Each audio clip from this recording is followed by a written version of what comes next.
Welcome to Ballet Bites, where we dive into mental health in ballet. Yeah, that backstage beast that dances with technique. Let's jump right into it. I'm totally on board. So mental health here isn't just an add-on, right? It's as crucial as perfecting your routine, like, the foundation of a great performance. Exactly. It all starts with those routine weigh-ins that, frankly, tie a dancer's self-worth to a number. Yep. And it's like, those weigh-ins need a major redesign. Right. Instead of being this blunt measure of self-value, the new approach is to ditch blanket weigh-ins. It's more about opting in for clinician-led checkups focusing on function rather than appearance. Yeah, think about it. It's like replacing an old, unreliable mirror with one that only shows what matters. Iron levels, energy, sleep, and injury history. And crucially, no one on artistic staff gets the actual numbers, just a green, yellow, or red signal. Right, which helps keep personal health data strictly confidential. That no body composition talk clause is a breath of fresh air. No BMI charts taped up around, you know? Absolutely. And they even suggest publishing a simple health and readiness protocol by the first week of term, so dancers know what's happening. Yeah. It's all about normalizing help-seeking without tying it to casting decisions. That definitely sets the stage for the next point, feedback language. Dancing is all about precision, but every critique shouldn't feel like a verdict, right? Yep. The idea is to adopt a data, not drama, feedback script. For example, instead of saying, "You look heavy in jumps," you'd say, "Your second jump loses height. Aim for a softer landing and quicker plié to reload." It's a subtle shift, Right. but powerful. It definitely reframes mistakes as information, not personal inadequacies. But I wonder, don't you think some might argue that this approach softens the rigor expected in ballet? Great point. However, it's not softening the expectations. It's making them more precise. Rather than like, be thinner for Act 2, it's about honing in on technique.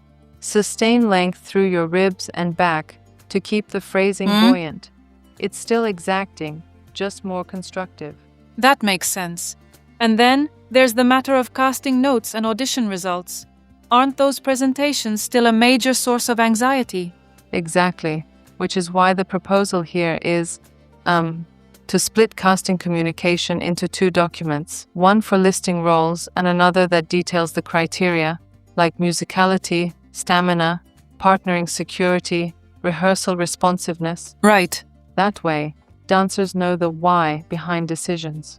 Plus, adding feedback windows, where dancers can book short micro-meetings to get concrete insights, it really stops the obsessive spiral post-audition. Yeah, it's about creating transparent and structured communication. For auditions, imagine an email that starts with a positive note, "Your petit allegro clarity scored high," then provides clear paths forward, like specialized training or fast-tracked class placements. So Exactly. The feedback is both humane and instructive. Moving on, another major point is institutional support. Building a true culture change isn't just a checklist. It's about real behavior adjustments, right? Correct.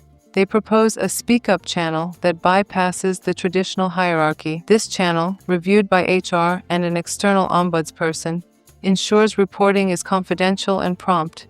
Acknowledgement in 24 hours, review in 5 days. It sounds revolutionary for breaking the culture of silence. I love that. And a neat addition is establishing peer triads, groups of 3 dancers doing quick check-ins each week. You know, sort of like temperature checks to spot issues before they become crises. Exactly. And then having a well-being lead on staff who can adjust rehearsal loads is also key. If a dancer's schedule is overstuffed, say 3 run-throughs back-to-back, the lead can resequence the call sheet without any stigma attached. It really that's centers smart. mental health as a priority. And let's not forget involving dance-literate clinicians. Scheduling 20-minute drop-in hours with a sports psychologist ensures that even if you're stressed, expert help is just a session away. Confidentiality is non-negotiable here. Definitely. It's like having a trusted coach right off stage, one who understands both the art and the physical toll of ballet. Plus, instituting those pre-show calm windows gives dancers a moment to breathe, literally. That's a good analogy. Calm before the storm. Now, what about mirrors and social media? They're double-edged swords, aren't they? Oh, for sure. Mirrors are essential for form, but can lead to compulsive self-scrutiny. The policy move here is to schedule mirror-off blocks. For instance, cover mirrors during the first combination and the last 15 minutes of rehearsal. Yep. That way, focus shifts to internal sensations rather than external appearance. And on the social media side, it's about reining in the always-on recording culture. A studio phone policy that blocks phone use from bar to reverence, unless it's for video review, helps concentrate attention on the craft. Absolutely. Plus, if videos are used, assigning one dancer on rotation to handle filming prevents everyone from getting distracted. And on the media team side, always ask for consent before posting rehearsal clips. That respects vulnerability and reduces anxiety. It's a holistic approach. So, if I'm hearing you correctly, the essence is a three-tiered approach. Affect immediate policies for weigh-ins, feedback, and casting. Build robust institutional supports, and then refine practices around mirrors and media, all for safeguarding mental health. Exactly. It's an actionable toolkit that works on different layers, from personal routines to company-wide policy changes. Speaking of routines, what practical tips are there for dancers to maintain their mental health day to day? Well, for dancers, one suggestion is a 1-minute self-compassion routine after a tough correction. Imagine pausing to take a quiet breath, reciting a kind phrase like, "I'm prepared and adaptable," and then moving forward. Yeah. It even recommends tracking 3 micro-wins after class, small achievements that build confidence over time. Teachers, in turn, should work on rewriting those loaded phrases. Shift, clean up your body to, organize ribs over pelvis, or you need to be lighter, to let the breath support the landing. It manages to maintain high standards without inflicting extra shame. Right on.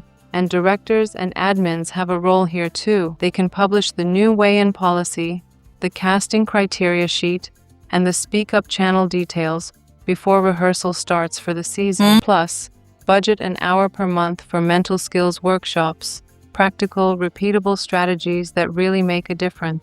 I really appreciate how these changes don't lower the bar at all.